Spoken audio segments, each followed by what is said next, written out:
Foi importante. Todos hoje, acompanhar os Neymar ভক্তদের জন্য আরও একটা মন খারাপ করা খবর। একবার ভাবুন তো, যে খেলোয়াড়ের পায়ের জাদু দেখে একটা প্রজন্ম ফুটবলের প্রেমে পড়েছে, যে ব্রাজিলের জার্সিতে 15 বছর ধরে অসংখ্য স্মৃতি উপহার দিয়েছেন, সেই নেইমার জুনিয়র যদি হঠাৎ করে সব ধরনের ফুটবলকে বিদায় বলে দেন, শুনতে অবিশ্বাস্য লাগলেও ঠিক এমন সম্ভাবনাই এখন ফুটবল বিশ্বকে নাড়িয়ে দিয়েছে। জাতীয় দল থেকে অবসরের পর নেইমারের ঘনিষ্ঠজনদের দাবি, মানসিকভাবে ভেঙে পড়ে ব্রাজিলিয়ান সুপারস্টার যে কোনো মুহূর্তে ক্লাব ফুটবল থেকে অবসরের ঘোষণা দিতে পারেন।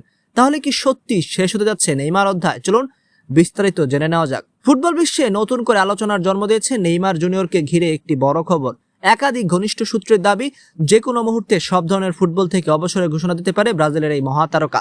যদিও সান্তোসের সঙ্গে তার চুক্তি এখনো চলমান, তবুও সেই চুক্তির শেষ পর্যন্ত খেলে যাওয়ার সম্ভাবনা এখন অনেকটাই অনিশ্চিত বলে জানানো হয়েছে। বর্তমানে নেইমার যুক্তরাষ্ট্রের ফ্লোরিডায় পরিবারের সঙ্গে সময় কাটাচ্ছেন। আগামী কয়েকদিন তিনি পরিবারের সদস্যদের সঙ্গে নিজের ভবিষ্যৎ নিয়ে গুরুত্বপূর্ণ আলোচনা করবেন। এই সময়টাকে নিজের ক্যারিয়ারের সবচেয়ে গুরুত্বপূর্ণ সিদ্ধান্ত নেওয়ার মুহূর্ত হিসেবে দেখছেন তিনি, কারণ দীর্ঘদিন ধরে জমে থাকা মানসিক চাপ এবং হতাশা এখন তাকে এক কঠিন মোড়ে এনে দাঁড় করিয়েছে। নেইমারের ঘনিষ্ঠ বন্ধুদের দাবি, ব্রাজিল জাতীয় দলের হয়ে টানা 15 বছরের অবদানের যথাযথ মূল্যায়ন তিনি কখনোই পাননি। দেশের জন্য অসংখ্য গুরুত্বপূর্ণ ম্যাচ খেলেছেন, শিরোপার লড়াইয়ে নেতৃত্ব দিয়েছেন, সর্বোচ্চ গোলদাতার রেকর্ড গড়েছেন, কিন্তু তারপরও তিনি মনে করেন তার অবদানকে যে সম্মান দেওয়া উচিত ছিল তা তিনি পাননি। আর এই বিষয়টাই তাকে সবচেয়ে বেশি কষ্ট দিয়েছে।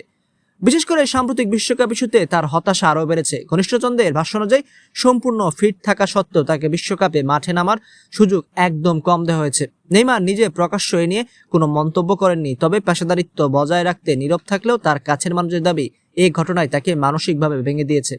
এই মুহূর্তে নেইমারের সামনে তিনটি সম্ভাবনা রয়েছে। প্রথমত, আগামী ডিসেম্বর পর্যন্ত সান্তোসের হয়ে চুক্তির মেয়াদ পূর্ণ করা। দ্বিতীয়ত, তুলনামূলক কম চাপের কোনো বিদেশি লিগে গিয়ে কেরিয়ার চালিয়ে যাওয়া। আর তৃতীয়ত এবং সবচেয়ে আলোচিত সম্ভাবনা, সব ধরনের ফুটবল থেকে অবসরের ঘোষণা দেওয়া। এখন পুরো ফুটবল বিশ্বের নজর নেইমারের দিকেই। তিনি কি লড়াই চালিয়ে যাবেন, নাকি আবেগঘন বিদায় জানিয়ে শেষ করবেন বর্ণাঢ্য কেরিয়ার? সে উত্তর মিলতে পারে আগামী কয়েকদিনের মধ্যেই। যদি সত্যি নেইমার অবসরের সিদ্ধান্ত নেন, তাহলে শুধু ব্রাজিল নয়, পুরো ফুটবল বিশ্বের জন্যই সেটি হবে একটি যুগের সমাপ্তি।